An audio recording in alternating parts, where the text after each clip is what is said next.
ওই ময়ূরটা সামনে আসছে না কেন? কত ইঁদুর খাবার দিচ্ছে না, খাচ্ছে তো। এই ইঁদুরগুলো ধরে না কেন?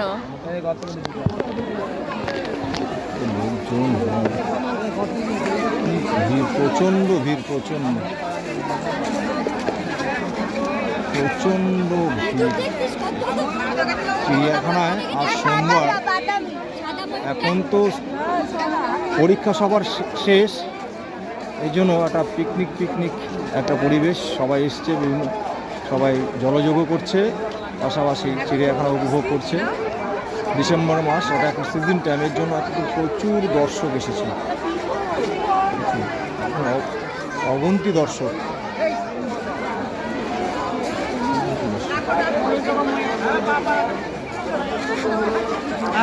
আরেকবার ময়ূরটা দেখে নিচ্ছি।